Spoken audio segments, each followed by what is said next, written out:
and gentlemen, welcome to the Divas in Business podcast. I'm your host, Natasha Agunda. Before we start this video, I would like for you to like, share, and subscribe. And the reason you subscribe is that I get more followers, and the reason you like is so that more people can be introduced to my channel. Make sure we keep the channel growing. Of course, I said the podcast is Divas in Business, but shock on me and shock on everyone. Today, we do have a gentleman in the set with us, and he's going to let us know what he does and how it is related to women. Hi. Hello. Welcome to Divas in Business. Oh, thank you. Does it sound, or does it feel a bit awkward because of the name? Not really. Well, I work with them divas, you know. You work with the divas, eh? Yeah. So I'm used to it, and it's a pleasure, you know, being here with you, discussing these things. And so I'm privileged, I'm honored. Okay. Let's just start a bit with, your background, introduce yourself, what you do, and why you're here today. Okay, so I believe I'm born entrepreneur, though for the last 10 years, I was trying to run away from it. I've done a couple of businesses that have failed, and I have tried some 9-to-5s that were not really fulfilling me. You know, I wasn't feeling it, and so I decided last year, is enough. Yeah, man, let me just launch this thing and focus on it full time, right? And so I'm an entrepreneur, and my name is Kevin Osore, and I run a founder and CEO of AFRIREST.com. So basically, AFRIREST.com is a booking and listing platform whereby we are bringing hosts. Hosts are people who own these short stay accommodation units around Kenya. We are bringing them to on board on our platform, and then now we push their business or their units to the clients, right? So we're just helping them scale, training, making sure that the transaction money-wise is safe. You know, there's a lot of scamming in Kenya. There's been a lot of loopholes whereby the foreign companies who are in this business, the Booking.com and the Airbnb, they've come here. They've launched their system here, but then they don't know how the locals operate. They don't know how we Kenyans operate. They don't know where to mitigate. So they've provided a leeway of people to use their platform to scam people. These complaints, I get them every day, right? I'm in these groups whereby we have hosts complaining every day, whereby somebody can transact with your unit, they pay for let's say a month, and then they cancel on you, or they've wired the money and then the money is just in the air, and they are telling you have the money, so you're coming for the unit, right? Another case is where now people just book on you and then they just cancel last minute, right? Or bouncing checks. Yes. So as AfriRest, we're here to try and sort that one out, right, and bring sanity into the business, and just to put a proper structure and the technology, of course, into place so that our hosts can be comfortable. And also this is to also assure our guests that they are safe. You know, your money is safe at the units where you're going to enjoy, you're going to have a seamless night, or whatever thing that you're going to do there. So we are trying to bring sanity into this business. Yes. So I'm assuming that's what inspired it. Yes. Right? Yeah. So my question would be, now how does the woman aspect come in? So the woman aspect comes in all directions, because funny thing enough, from the guest side, the couples can be checking into a unit, but then 80% of them who book these units are their women or their spouses. So they're the ones who will be like, hey, I need a unit, can you book for me? So the men don't do it. I don't know why. I'm yet to do a research on that. And then on the host side, almost 80 and 90% of the hosts that I'm working with are women. 10 out of 9 you just find them one man there, but then 10 out of 9, they are women. So I'm interacting with them almost every day, and I am so dedicated for this project to work so that I can support these women to scale. Yes, because they helped me a lot. Sometime back 2 months ago, for the 4 months this year, I went for work abroad in the Gulf, and I was still running my business right from there. And the people who came through for me are women. Yeah, shout out to Irene and Winnie. Yo, it was hectic to balance business and work while I was there. But these women, they told me, Kevin, just relax. All right, you will help you where we can. So I will even leave the code or where the details for my unit is with them. And then in the morning, I just wake up and get money. And then they will facilitate the cleaning and all that. So I have taken it personal to work on this project and give it back to them ladies so that they can, scale their businesses. Yes, it makes sense. So how does AfriRest actually work? Because you said you made money. How does it work as compared to probably the hosting businesses that we already have come to know, and for some strange reason, or for some reason because they've built trust with us, we end up just relying on them. We're talking about the AIRBNBs and bookings.com. So how does it differ? So I mean, those ones, they're big players, first of all. They have the budget to penetrate any market that they want. At the moment, Airbnb is holding 60% of the market in Kenya. Booking.com has 25%. And then local host-to-host is 15%. So our own systems have not really taken shape to compete with these guys in the market. So you're on your own lane. So we are on our own lane. We are trying to disrupt this market. It's not easy. So they have branded big time. And that's why a lot of people are going back to it. But then for us, we re-engineered this system to feed the Kenyan market, the Kenyan culture. We understand our tourism, traveling dynamics and all that. So actually for me, I went into the market, I saw a problem, and then from that problem, I re-engineered the system back into the house or into the developers for them to create, something that meets our demand. And so for us, we integrated M-Pesa from day one. We have local customer care, support system on the ground 24 hours, of which these other foreign companies don't. And they don't care to bring this kind of system down here because we are a very small market to them. For them, they are focused on Europe and America. Those are their big players. So whichever decision they make, whichever policy they make, it's focused on them. But then they don't really understand how it's affecting us and whatever gaps they are creating in the long run, right? And so that's just some of the reasons. And also, those companies, their commission rate is a bit high. So for AfriRest, we consider the market and we thought let us take a commission of 12%. So 10% is host facilitation and then 2% for the guest acquisition, because it's a business, we have a whole team and we need to grow so that also our clients can grow, right? So for us it's 12%, for BNB booking is between 15 to 20%, all right? And of which they take it all back to their own countries. Right.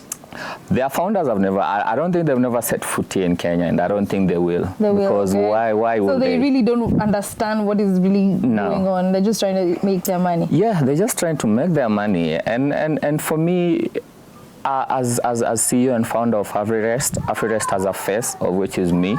So that alone should somehow bring trust, because you're dealing with somebody that you know and somebody that you see on the ground, and so that's what is making us different, and also just the support that we are providing for our hosts, the training and the facilitation. The reason as to why short accommodation business has not hit well in Kenya is because these foreign companies have taken almost 3/4 of the market, and they are taking the money back to their own countries and investing into their own booking business systems. They are training their hosts. They're taking some nice pictures. You know, they're really streamlining. That's why they are ranked among the best. But then for us here, who is doing all that? We are just we are being termed as informal business. And nobody is there to give us direction or to just tell us how the taxes are working, how we should present ourselves. So we are kind of, I can quote it, doing guess what? But we're just surviving. But you're surviving. Oh yeah. Let's talk about your will to do right by, you know, your people, and your people being mainly women. Yeah. Would you say that you have made it kind of like a niche, even inside this, you know, housing business? You've made it a niche to, or are you looking to create that niche, you know, with regards to probably women having, you know, securing, you know, like their finances through AFRIREST? Yes. So we are working with that with my team, and how can we achieve that? Because that's one of the things that we are really kind of working behind the scenes, because we are considering the security issues for both guests and hosts. There's financing, the business. If somebody wants to scale, where do they get the capital? The security. Right now, you see how these rogue lending businesses are, you know, are killing our business here. And so one way on how we can niche down this industry is because we have a lot of host women, right? So we are going to re-engineer our business so that we can make host women and solo traveler women to identify those units so that they can just be comfortable. You know, when somebody books from wherever place they are, they know, okay, I'm going to this unit that is hosted by a woman. Yes. Right. It kind of brings a sort of security. Yeah, exactly, and trust, right? And so we are trying to work on the algorithm so that we can have that kind of previews or host-to-host conversation, something like that, to do that. So that's for the host side. And also, as an organization, we are going to identify which partnership we can make with the right companies. And if we grow big, and then we have, you know, financial muscles, then we can develop a program whereby we can support our women, because now we have the data. We know who is our true host. We know who is our true client.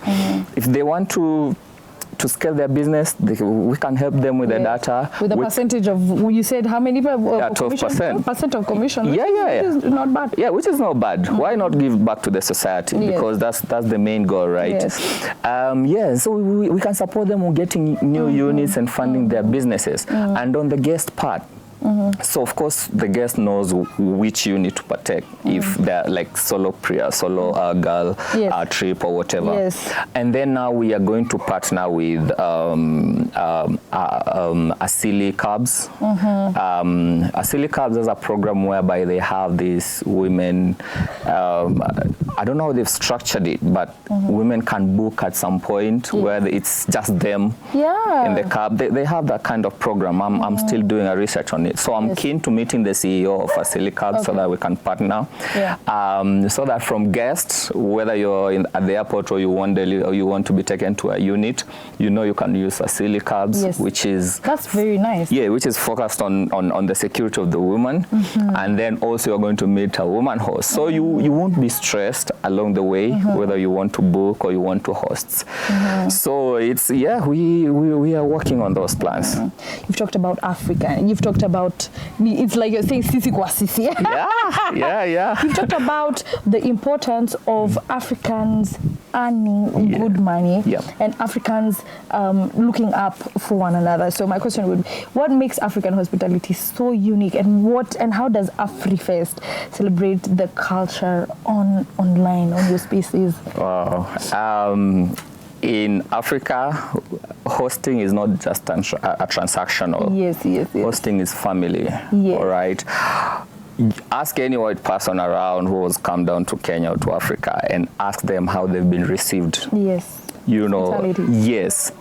Once you land here, once you are a guest, now it's not. You are not a guest. In Kenya. Yeah, especially in Kenya. Just find out your wife. Hey man, it's first of all, it's a family affair. One, they will take care of you, and secondly, once you get out of the compound of that house, now it becomes a community affair. Nobody will steal from you. You are protected. You are guided. If you want something, people will politely show you where to get it. Yes. So that is one of the things that make us so unique. And it's one of the things that I want to tap into. Like, for instance, we want to introduce a program called Chai, you know, where if you're onboarding with us every morning, each and every unit should have a cup of tea, because that's our culture. That's what we do. That's what the world knows us for. So why can't we integrate these kind of things, of which is possible, you know? So I'm still plotting that on how we can get into partnership with these local companies, so that we can provide each and every host a tea bag when you go into the house. In the morning, you know, you'll get your kachai there. I feel like that's also an opportunity for us to market our own tea bags instead of exporting them. They come down back. If women could go into those spaces where they could brand their own tea bags, it would even be better. Exactly. And you just brand it with your own unit, right? Yes, you just brand it with your own unit.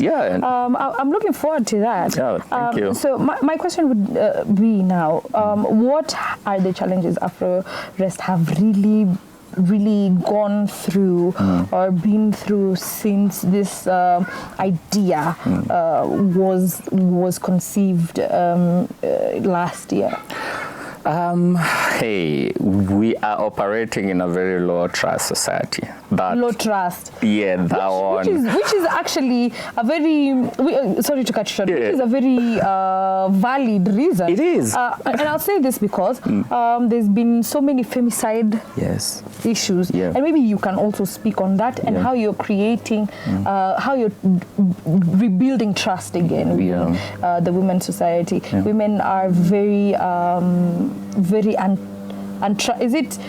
untrusting because of the things that have been actually happening with them. So maybe yes, you could talk about that. You've talked about one challenge being that women, is it women or just people in general, are very I mean, just people in general, and so it's worse for women. You can imagine if I'm scared, what would my girlfriend or wife feel, or even you? If I show, killed in the so that's one of the major problems. Just telling people, right, like, we are here and we are here to help, to try and shape this thing, bring trust back. So even getting people into our systems, it was a bit challenging. We had to do a lot of convincing, right? And I understand that a lot of people have been hurt one way or the other in the streets. We have lost our phones. So that we are trying to really work on that. And one of the mitigations that we are trying to put into place to avoid this femicide, because I host in Roysambu, and a lot of cases have come through from that area. That area, yes. I don't know. What is the reason? First of all, it's I think it's because, sorry, maybe I stand to be proven wrong. No, it's fine. I think it's because most of the people there are innocent. They're children in university. There are children who, because there's so many universities on that USIU, KU, PAC.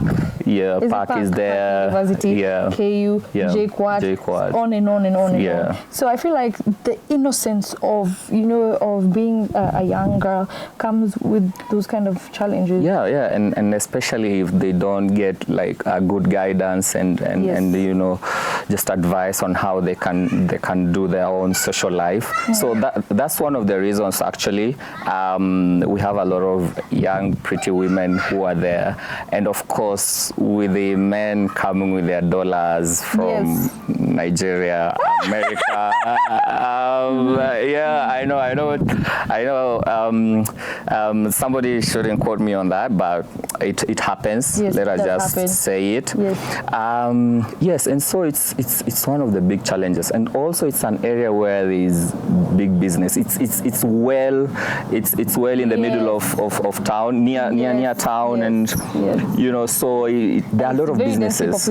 Densely populated. So definitely these kind of things can happen. So one of the things that we are doing is strengthening our security system, whereby if you're booking with us, make sure you bring your identification card. True. All right, so that when you're checking into whichever building, they have your name, your papers, your papers there. Yeah, just in case of anything, right? Yes. And so that one is a must rule. Wow. That one, like, in fact, when you book, that's the first thing. That's the first message you get. Please bring your identification card, or you will not be allowed. Yeah, strict policies. Strict policies. Some people have been returned back. Wow. Yeah, and cancellations done because of that. Because why shouldn't you bring an identification card or a passport in that matter? Yes. Every adult has one, right? And so that is a must rule. Wow. And I believe once we implement that, then I mean, we've already implemented, and hopefully it's going to bring change. I know it's not going to be seen in the public eye, but with one step at a time, it's going to bring change. And then also paying with M-Pesa, right? Like you can track. Yeah, exactly. Yes. Like we don't come with somebody who doesn't have an identification card and who's carrying cash. Yes. That's a red flag. Wow. Yeah, please pay with M-Pesa, so that in case of anything, we can know what happened and track and know what happened wrong. And then I always advise the women that I work with. This Bolt and Uber and these traveling websites, you find that a woman has booked well with an Uber or a Bolt, and then along the road, the Uber or the driver tells them, oh, you know what? If you go offline, I'm gonna give you discount or whatever. Yes. Or we can go with that same price. Yeah, or we can offline. go, but offline. Never do that. It's very, very risky. That's how people get kidnapped. Oh no. And these drivers, they know, right? That's their method. One, if you get kidnapped and you've gone offline, we won't track you. We won't know where you are. And two, if you go and complain to let's say that company or the government, come on, that's how will you? Negligence on your end. That's you who prompted it. Yes. Yeah, so it's gonna be hard for us to help. Yes. But whatever the discount, man, it's only 200 shillings, of which is not so much compared to your life. So we try to educate people on these things. What's that crazy situation that probably you have found yourself in the middle of, something that happened, like a real life scenario? In terms of what we've talked about? Yes, in terms of like the dangers of this business. Well, I think so. I think it's just coming. I think there's a day somebody went into my unit. They stayed there for like 3-4 hours. And then they just left without informing me, without paying me. And I didn't understand how that can be possible. How did they breach the security protocol? And it was a really concern to me. And so I had to go to the cameras, to the CCTV, to follow up to see who are these people. I got their names and everything, and I went to report it to the Kasarani police station. Yeah, because they need to document these things for future reference. So for me, I was just thinking, a situation like that, what if something had happened into the unit? Yes. Okay, this story has not happened to me, but I hear my fellow hosts and they've reported it. Somebody goes into a unit, they have not checked in, and then unapata wamekewa mchele. Okay. They Zimad for like 2-3 days. And now they're in your establishment. Yeah, they're in our establishment. And now that's a police case. Yes. They've taken their documents, everything. Yes. Yeah, it's a bit crazy, man. Right. It's a bit crazy. Oh, okay. Yeah. Oh, God give you grace to I do know. that. Oh, man. Let's talk about, a piece of advice you would want to give. What advice do you have for women entrepreneurs who want to do this kind of business? And are you calling other women to book with you and, things like this? Yeah. I mean, we are a trusted organization, so I'm calling upon all women to come and book with us. You would get disappointed. So, in regards to your question, like somebody who just wants to do accommodation specifically, business, yes. This business is not difficult because it's an accommodation business, right? So what happens into the business? You get a unit. How do you think African women can position themselves better for business? For business, yes. First of all, I am an advocate of working on yourself first, working on your mindset, right? I think our African women, they need to get rid of this scarcity mindset and have an abundance kind of mindset. All right. Once you work on that, now that means that you're attracting good things that they want. Because like attracts like. If you want to attract money, you attract who you are and not what you want, right? So it's very necessary that African women can work on their mindset and just get this abundance mindset with them. They should breathe it each and every day. That's key, right? And then secondly, they need to find a purpose. I feel like our women, they do a lot. They do a lot, but they don't know that they're doing a lot. They do a lot, okay. Yeah, in terms of raising family, in terms of sacrificing their careers and all that for. Okay, so I mean, they just need to find that purpose. Yes. And then where they are, they need to find that problem that they can solve from where you are. Okay, you can be anywhere. Problems are everywhere. Yeah. Right, and if you have this mindset of solving a problem, surely you will get something that can make you money, right? And then just learn few things here and there, like business management. Right now there's technology, AI, cash flow, right? And I'm glad you've brought that up because you talked about training. You offer trainings for the women who get on board with you guys. Let's talk about a little bit about that. Yeah. What type of training is that? So first of all, how they can list and scale their business. This is an accommodation business. This is a service business, right? So how do you set up your unit? What important things that you need in your unit? Because remember, this is accommodation. Airbnb business is different from hotel business. So you don't want to bring a hotel vibe into an Airbnb business because now you'll be losing the clients. That's why they are running away from the hotels and they are coming here. So they need to know the differences and what all this entails. So get the right furniture, the right so that's paintings. We take them. We do all this. For how long? For a period of time? No, it's just usually just individually who can identify, or they come to us and then we just take through them. We can maybe go check their unit and just see how it is. If it is at par with what is needed. And then now we teach them on how they can run their business. Wow. One thing about our platform is we were really like, I'm sorry about the guest, but this one, when I was designing this business, I was host oriented. I put a lot of tools in there. First of all, you can manage your unit. You can delete, you can edit, you can do all these sorts of things. You can accept a guest request or you can cancel. there are those guests whereby you just feel like this is bad blood. Like, I don't want this guest. Okay. You know, Instinct, just an instinct, yes. Yeah, and it's always right. They just come into your unit and then they will break something or they will do something. You're just like, get out. Yeah. Yes. So you just cancel that request. Yeah. That one is on our platform, of which it's not anywhere in other platforms.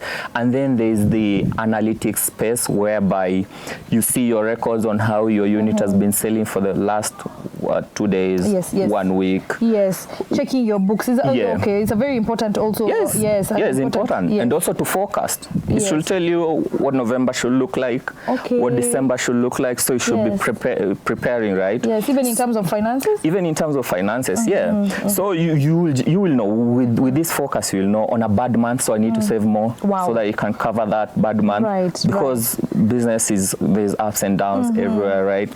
And so this is the kind of support that we are giving. Wow, that's amazing. Yeah, so I was so creating jobs for women all around. Wow. Yeah. And this business actually is not that hard because we've provided the system. If you want to join, you can just join at any given point in time. For as long as you've worked on your mindset, you're ready to work on this journey with. And it's beautiful for women because it's house. Women have this natural intelligence of pimping the houses, arranging. It's a space where they can just play and enjoy, right? And not struggle so much. Right. Okay. So how can your audiences, our audiences and the people who are watching and are looking to learn from this particular podcast connect with you and learn more about AfriRest? So if you want to connect with us, our platform, whether it's in Facebook, Instagram, TikTok, it's afrirest. As simple as that. Just tap in there. If you have any questions, if you want to join the industry, we'll take you through and get your requirements, and then we can help you. You know, we want so many people to come on board because there's enough for everybody, right? There's enough for everybody. People shouldn't tell you or scare you that the market is saturated. That's the market that's saturated. People are still there making money silent. It's true. Yeah, and they will come online, they will put you this negative mentality that the market is saturated, we are not making money, to scare you away. But then ask them, why are you still in the game? Yes. If the market is bad, then get out. Yeah. So what's the future of AfriRest? $1 billion business. Ooh, I like that. Yeah. Billion-dollar business. It's $1 billion business. And making women millionaires as well. Oh, exactly. Because we have started with Nairobi. Some people are getting the effect of our business. And then once we get the programs out rolling of supporting our women on how they can scale the business and get funding, definitely we'll get a lot of clients for them and they can scale their businesses. And as we grow, they grow. That is just our mantra, just support them, come up, the supporters come up, and we can grow together. There's enough for everybody. All right. So a last piece of advice before we leave, because we're actually pressed for time. Okay. What's the last piece of advice that you want to give people out there in terms of this business? Okay. So let me just talk to the women, because that's what brought us here. I know there are a lot of challenges for the women out there in terms of getting funding. They're also facing family issues whereby if you want to be an entrepreneur, you will get your father doubting you, you will get your husband telling you not to move. All that I can tell them is don't wait for your father's blessings. Don't wait for your husband's permission. Wow. Don't wait for your brother's really support. Good advice. I love that. Just identify your thing and start moving. Once you start showing results, they will accept you. They will come after you. Oh, it's true. Just create your own table. Don't beg a chair in a table where you are not wanted. Yes. Create your damn table. Create your table, create your chairs, and eat with a spoon, a big spoon. A big spoon, and invite those people who doubted you. Yes. Feed them. No problem. I agree. Let them see the results, why they doubted you. So just want the girl child to do it. Just move. Amazing. Move scared. move slowly, move, just move. Just move. Yeah, just start. Just start. Just start. No matter how terrible it looks, at first, it will grow. Yeah, and I love them. By the way, I'm married, and I have a daughter who's like 6 months now. Oh, nice. So my family, I'm living in a family where it's all female. In there, I'm the only man. So whenever I'm in the house, I'm just seeing them. I'm just looking at how I can make the world better for them to thrive in, right? Yeah, and so this thing is for me, like, I take it personal. All right. And I love them. Yeah. Ladies and gentlemen, you heard it from the CEO of AfriFest. This is a call for all women who are looking for business to do and don't know what to do or what business to do. A business here you could do is hosting Airbnbs. You bring your house, you bring your house, you bring yourself, and you book it under AfriFest. Yeah, AfriRest. AfriRest. Yeah. And they can train you on what to do, how to host, and you can make your money from there. They say that it is 12% commission, so you will be earning and actually helping out in your family. Ladies and gentlemen, my name is Natasha Agunda, and this has been Divas in Business. I hope you learned a little thing or two, because I did.